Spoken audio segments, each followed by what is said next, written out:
Hi, and welcome back to Reddit Whispers. The first thing I remember is the color white. Not a pure, clean white, but a tired, sterile white that seemed to hum with a low electric frequency. It was the ceiling, I think, or maybe just the inside of my own skull. There was a persistent, high-pitched ringing in my ears, the kind that drowns out everything else, and a dull, throbbing ache that started behind my eyes and radiated outwards, mapping the contours of my head in relentless waves of pain. For a time that felt like an eternity, that was my entire universe. The white, the ringing, and the pain. I had no name. I had no history.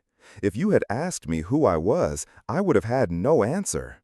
I was a consciousness adrift in a sea of nothingness, a spectator in a body that felt alien and broken. The concept of me was a void, a puzzle with all the pieces missing. My first real, coherent thought wasn't a memory, but a question. What happened? Then, through the fog, a face began to form. At first, it was just a silhouette against the harsh light of a window, but slowly, details emerged. Soft, dark hair that fell in a gentle cascade around her shoulders. Eyes the color of moss after a rainstorm, filled with a profound and weary sadness that seemed to anchor her to the spot. Her name, I would learn, was Ilara, and she was my wife. She was my anchor in that void.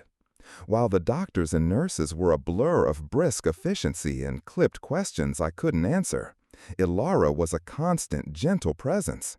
Her hand was always there to find mine, her fingers cool and soft against my skin. She spoke to me in a low, soothing voice, telling me not to worry, that everything would be all right, that I was safe. I clung to her words like a drowning man clings to a piece of driftwood. She was the sole architect of my reality, the only source of information in a world that had been wiped clean. She told me my name was Kaylin. The name felt strange on my tongue, like a borrowed coat. She said we had been married for 7 years. 7 years! A lifetime that existed for me only in her stories. And oh, the stories she told. As I lay in that hospital bed, trapped in the wreckage of my own mind, Ilara began to rebuild my world, one perfect memory at a time. She started from the beginning. We met, she said, in a small, dusty bookstore on a rainy Tuesday. I was reaching for the last copy of a collection of old sea shanties, and so was she. Our hands brushed, a cliché so perfect it had to be true. She said I had this shy, crooked smile that made her heart skip a beat. I tried to practice it in the small mirror in the bathroom, but the face that stared back was a stranger's, and the smile felt like a grimace. She painted our courtship in vibrant colors, long walks in the park, our laughter echoing through the autumn leaves.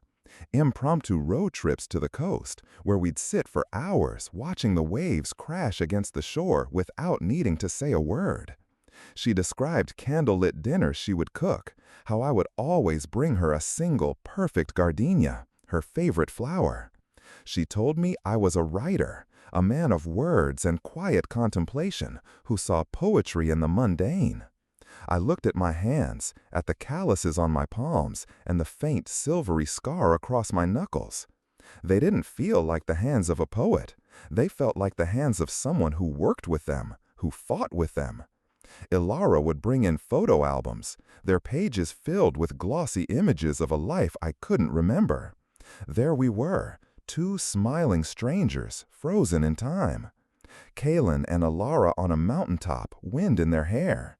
Kaylin and Ilara raising champagne glasses at a wedding, his arm wrapped securely around her waist.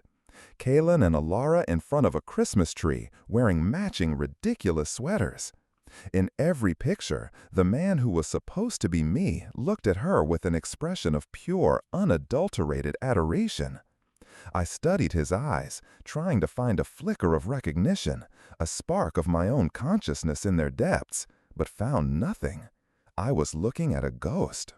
"You were always so devoted, Kaylin," she would whisper, her voice thick with emotion as she traced the outline of my face in a photograph.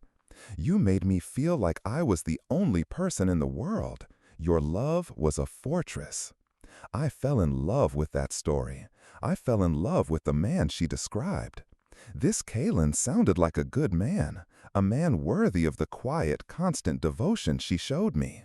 And in turn, I fell in love with her. How could I not? She was my creator, my historian, my entire world. I loved her for her patience, for the way she would read to me for hours when my head hurt too much to watch television.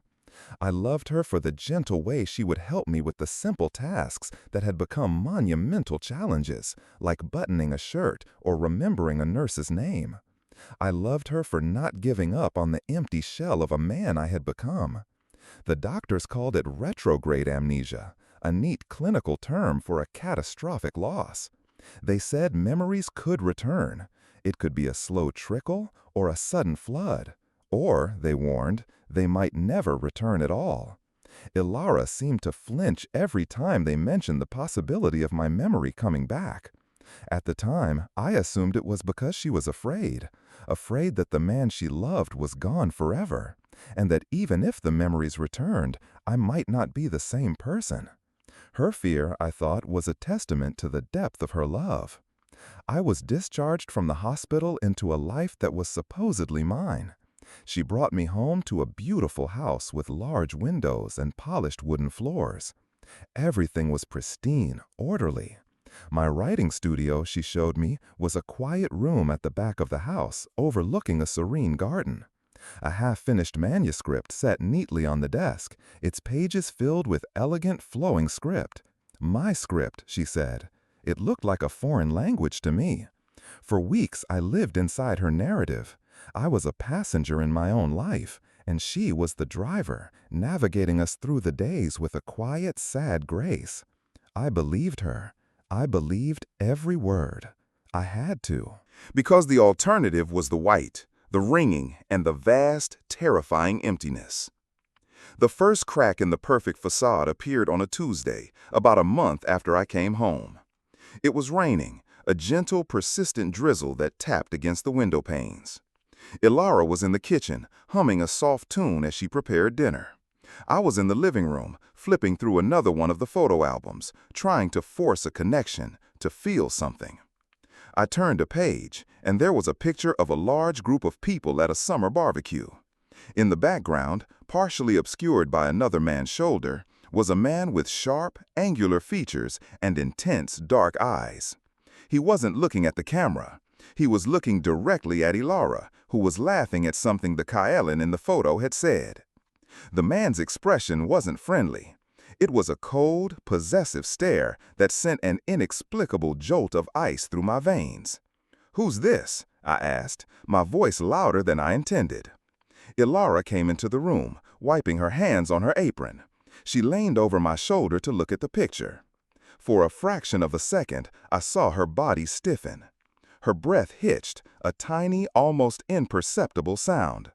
When she spoke, her voice was perfectly smooth, but it was a fraction too high.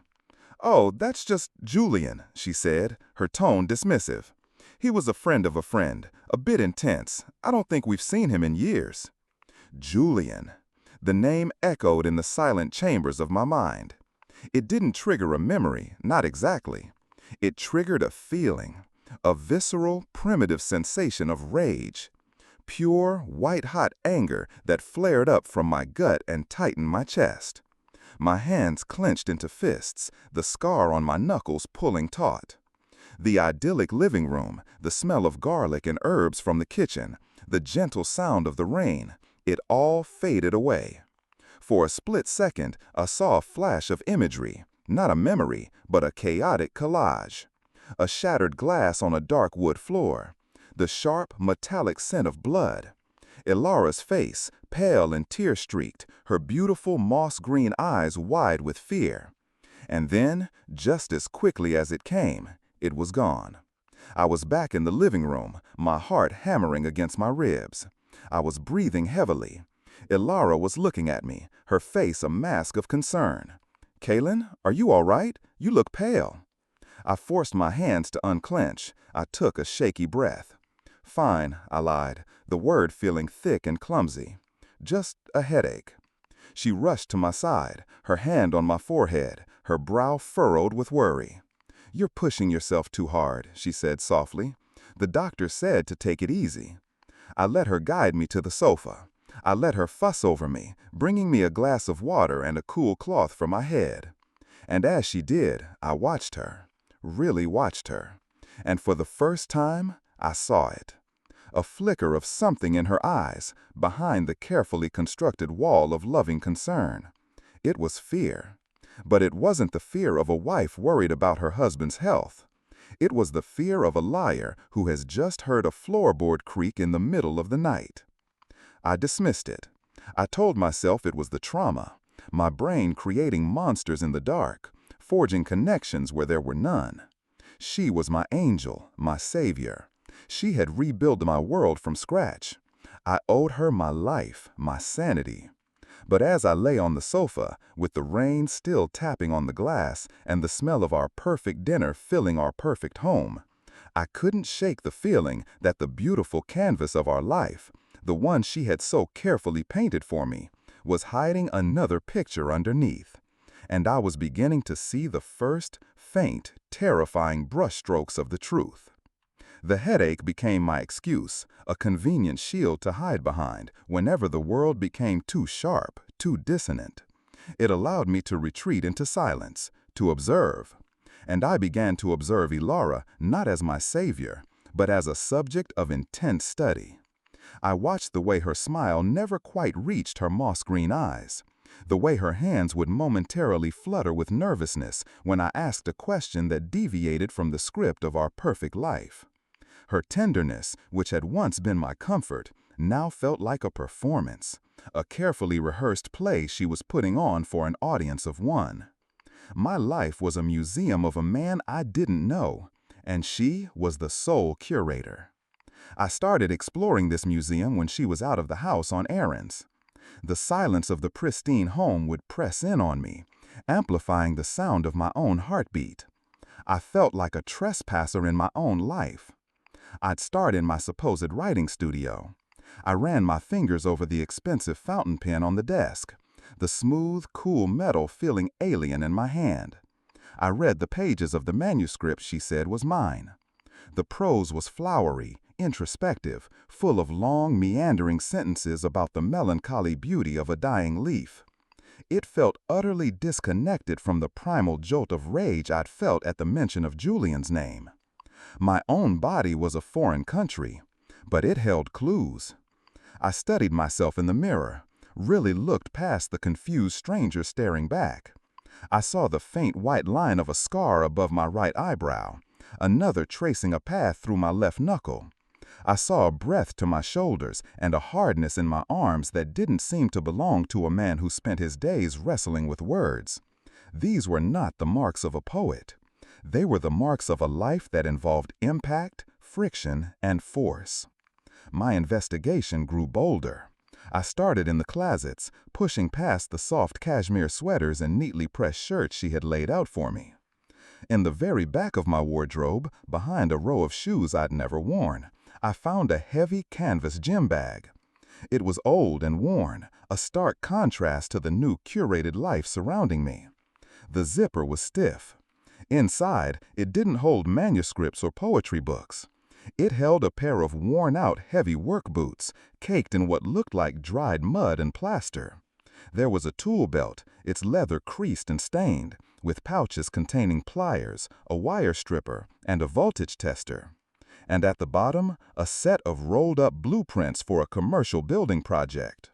My name, Kalen, was printed in the title block, but my title wasn't writer. It was lead electrician. I sank to the floor of the closet, the smell of leather and dust filling my lungs. The blueprints felt more real in my hands than any page of that manuscript ever had. An electrician. A man who worked with his hands, who understood circuits and power, who brought light to dark places. It was a stark, functional reality that felt strangely, deeply right. The calluses on my palms finally made sense, the scar on my knuckle. I had been lied to. It wasn't a small romantic lie to make me feel better. It was a fundamental lie about my identity. She hadn't just omitted details, she had fabricated an entire existence for me, replacing a life of concrete and copper wire with one of ink and paper. The question was no longer if she was lying, but why?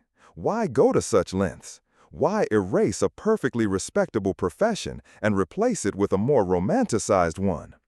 A part of me, the part that still loved the woman who held my hand in the hospital, tried to find a noble reason. Maybe she thought it would be a calmer life for my recovery.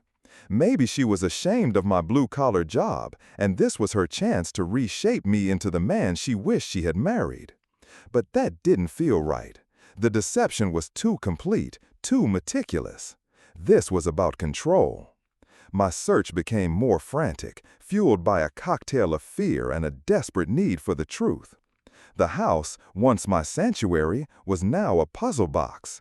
Every drawer, every cabinet, every closet held the potential for another revelation. I started looking for things that were hidden, not just forgotten. I ran my hands along the backs of bookshelves, tapped on walls listening for hollow sounds, checked under the liners of drawers. The paranoia was a constant companion, a cold whisper in my ear that I was running out of time before she realized I was no longer the docile, grateful patient. The breakthrough came from the most mundane of places, the shared home office. Ilara used the main desk, but there was an older laptop tucked away on a shelf, covered in a thin layer of dust. She had told me it was my old one, that it had become too slow, and she had bought me a new one as a welcome home gift. I had never tried to turn it on. That afternoon, with the house wrapped in a profound silence, I took it down. My hands were shaking as I plugged it in and pressed the power button. It whirred to life, the screen flickering before settling on a simple login page. It needed a password. My mind was a blank slate. I had no memories, no birthdays, no pet names to draw upon. I typed in Ilara. Access denied. I tried Kaylin. Nothing. I tried the titles of the books she said were my favorites. I tried the name of the bookstore where we supposedly met. Nothing. I was about to give up when a faint memory surfaced. Not a memory of an event, but of a pattern. The ghost of muscle memory in my fingers. My hands moved over the keyboard, almost of their own accord, typing a short alphanumeric sequence that meant nothing to me. C1R37.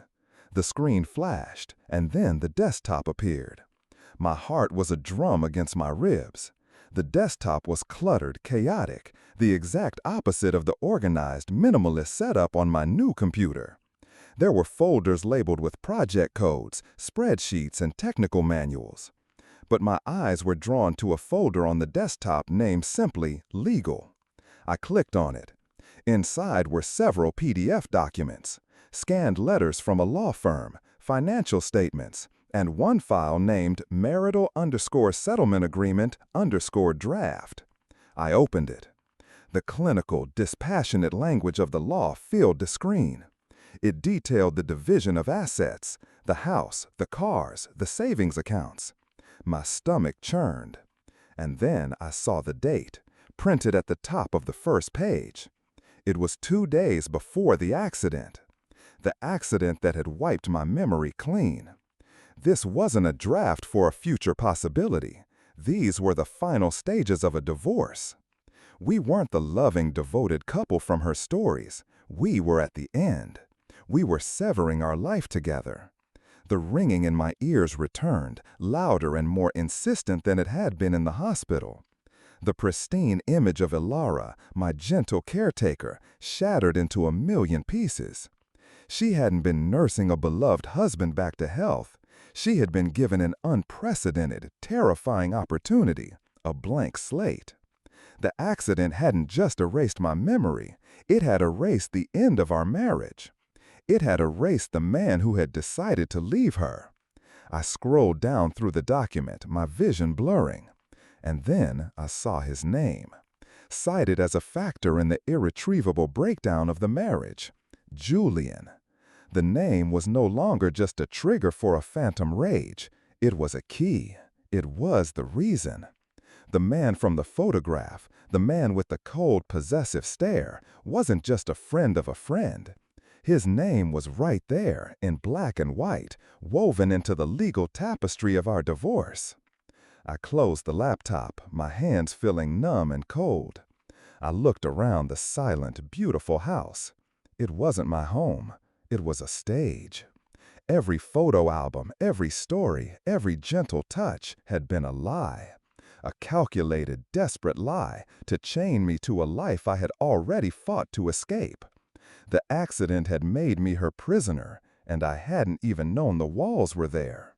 Now I did, and the only thing I knew for sure was that I had to find a way out. The world did not stop turning. The clock on the wall did not cease its relentless ticking. In the kitchen, I could hear the gentle clink of cutlery as Ilara set the table for dinner, the meal she had been preparing when my world imploded. I had to move. I closed the laptop, my movements stiff and robotic. I wiped it down with the sleeve of my shirt, removing any trace of my fingerprints, a paranoid instinct I didn't know I possessed. I placed it back on the dusty shelf, positioning it exactly as it had been. I went back to the new computer and opened a web browser. I had to build my own alibi within the prison of my life.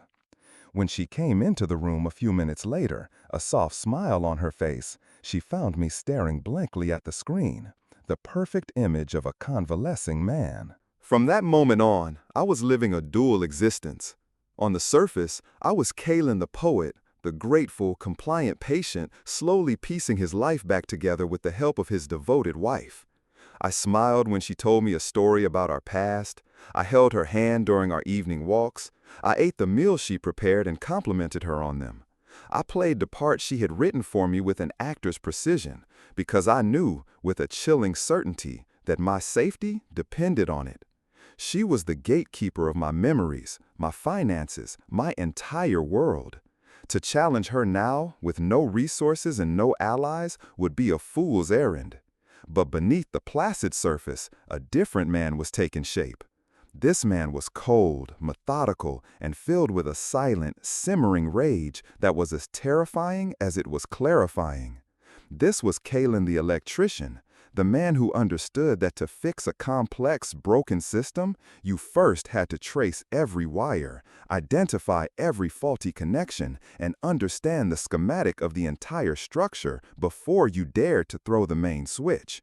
The house was no longer a home. It was a hostile environment. Ilara was no longer my wife. She was my adversary.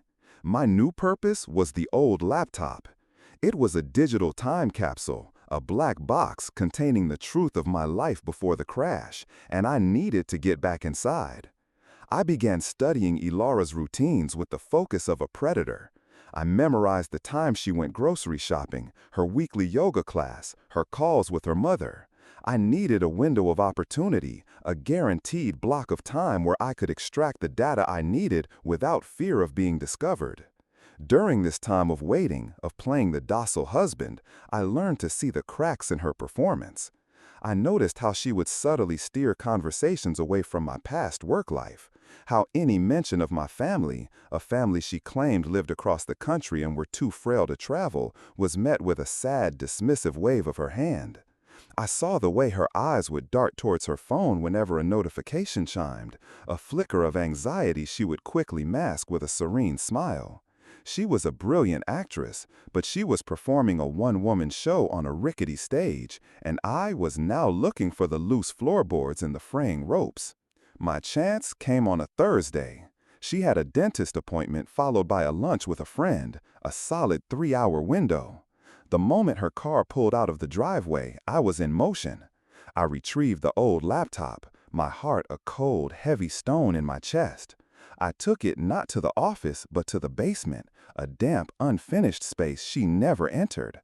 I sat on an overturned bucket, the single bare bulb overhead casting long, distorted shadows. I typed in the password, C1CRE7, the strange combination of letters and numbers feeling more like my name than Kalen ever had. I bypassed the divorce documents. I already knew that story. I went for the email account. It was still logged in. The inbox was a sea of work-related correspondence, invoices, and junk mail. I used the search bar. My fingers hovered over the keyboard for a moment before I typed his name, Julian. The results loaded instantly, a list of dozens of emails. But they weren't emails sent to Julian. They were emails sent from Ilara to a name I didn't recognize, a woman named Chloe. My blood ran cold. The subject lines were a story in themselves. I can't do this anymore. He knows. The plan. With trembling hands, I clicked on the oldest one. It was from 6 months before the accident. It was a confession. Ilara was writing to her friend, pouring out her heart about her affair with Julian. But it was worse than I could have imagined. Julian wasn't just a fling. He was a wealthy gallery owner who had promised to sponsor her art career, a dream she'd apparently had. He was her ticket out of our middle-class life. She described me in her words. She called me sturdy, reliable, predictable. She wrote about how she had outgrown me, how my simple, grounded world was a cage for her artistic soul. She wasn't a woman who had made a mistake. She was a woman who had made a calculated choice and was complaining about the logistics of the getaway. I read email after email, a spectator to the slow, agonizing death of my own marriage. I saw her lies in her own words. I saw her deception.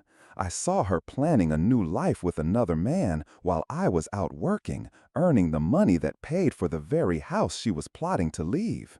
And then I found the emails from my side, not from my account, but forwarded in her emails to Chloe, as if she were presenting evidence.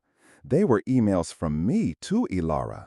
They were short, clipped, and vibrating with a pain that resonated deep in my bones. I was pleading with her at first, asking her to go to counseling, asking her what I had done wrong. The polite, poetic language of the man she described was nowhere to be found. This was the voice of a man whose heart was being torn out, raw and unfiltered. The final email from me was dated 3 days before the accident. It was different. The pleading was gone. In its place was a cold, hard finality. I know everything, Ilara. I spoke to a lawyer today. It's over. I was the one who ended it. I was the one who had found the strength to walk away. This knowledge hit me with the force of a physical blow. Her entire narrative, that our love was a fortress, that I was devoted to her, wasn't just a lie to trap me. It was a lie to soothe her own ego. She hadn't lost me to an accident. She had lost her to her own betrayal, and she couldn't live with that.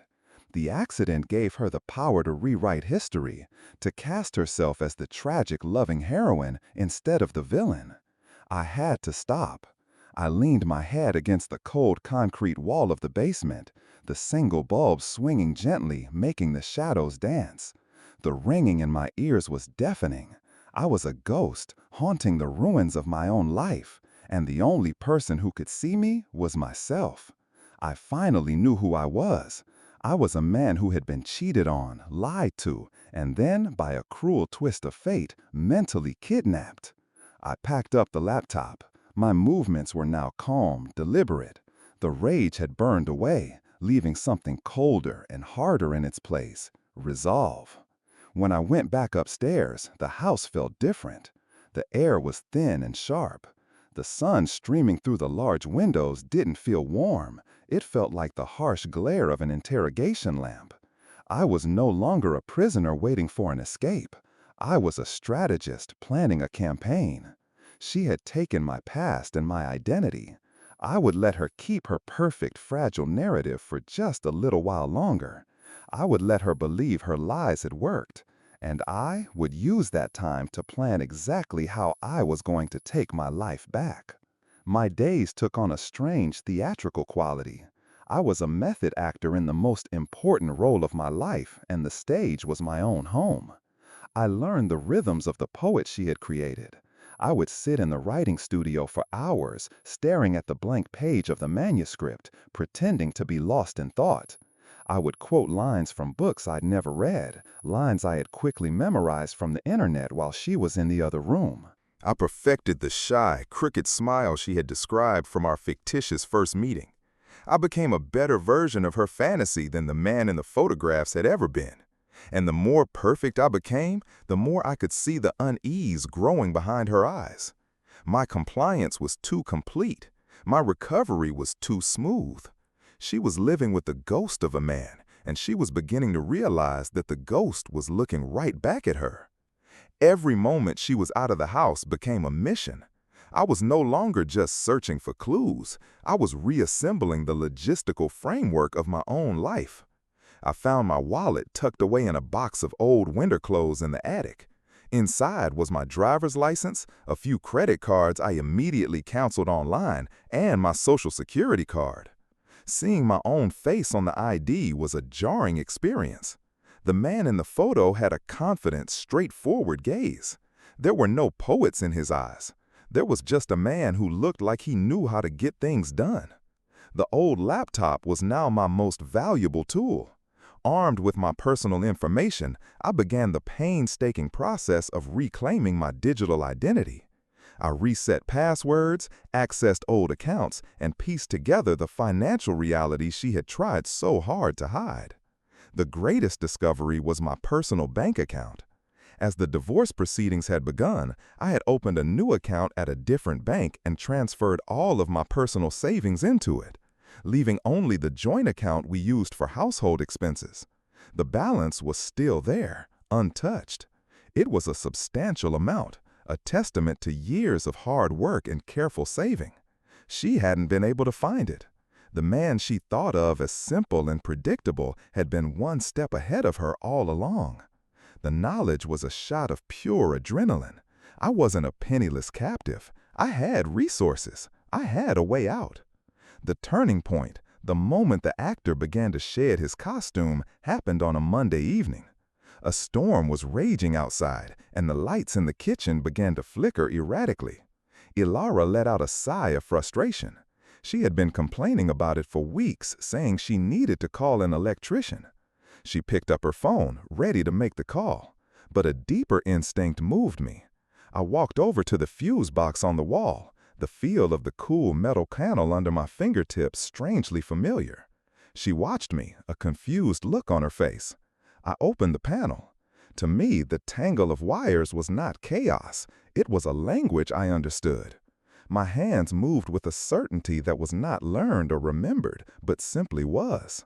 I saw the loose connection on the breaker, the slight discoloration that indicated a faulty current. I didn't need a voltage tester. I could see the problem with my own eyes. I went to the basement, found my old tool belt in the canvas bag, and returned. The weight of it around my waist felt right. It felt like coming home. As Ilara watched in stunned silence, I killed the main power, tightened the connection, secured the wire, and restored the power. The kitchen light came on and burned with a bright, unwavering intensity. It was a simple 5-minute fix, a task I had likely performed thousands of times. But in that moment, it was a resurrection. I turned to look at her. The mask of the concerned wife was gone. Her face was pale, her moss-green eyes wide with a very specific kind of fear. It was the fear of a zookeeper who walks into a cage and finds the docile creature she raised is now a wild animal, looking at her with intelligent, ancient eyes. She wasn't looking at Caleb the poet. She was looking at the husband she had betrayed, the man she thought was gone forever. I didn't say a word. I just took off the tool belt, placed it on the counter, and walked out of the room. I had shown her my hand. Now it was time to end the game. I gave it 2 more days. 2 days of suffocating silence, of her watching my every move, of the unspoken truth hanging in the air between us like a thick, toxic fog. I waited until a Thursday, the day she always went for her yoga class and grocery run. I watched her car pull out of the driveway one last time. My departure was the opposite of our life together. It was simple, honest, and efficient. I didn't pack the cashmere sweaters or the soft, poet-like shirts. I packed a few changes of practical clothes into the old canvas gym bag. I put on the worn work boots. They fit perfectly. My final act was in the writing studio, the room that represented the heart of her lie. I took the old laptop and placed it squarely in the middle of the desk, on top of the pages of the pristine, unwritten manuscript. I opened it and navigated to the email inbox. I opened the last message she had sent to her friend Chloe before the accident, the one where she called me a predictable cage she couldn't wait to escape. I left the screen illuminated, her own words glowing in the quiet room. Then I took the key to the house off my key ring, the key to the beautiful prison she had built for me. I walked back to the kitchen and placed it on the counter right next to the spot where I had left my tool belt. A simple, final transaction. My tools for her key, my reality for hers. I walked out the front door and didn't look back. The sun was bright and the air felt clean and sharp in my lungs. I didn't know where I was going, not exactly, but for the first time in a long time, I knew who I was. I was not a character in her story. The road ahead was mine to build, and this time, I would be the one holding the blueprints. Thank you for tuning in to Reddit Whispers. We've all faced moments when everything felt broken. What was your turning point? Leave it in the comments, because your experience might be exactly what someone else needs to hear right now.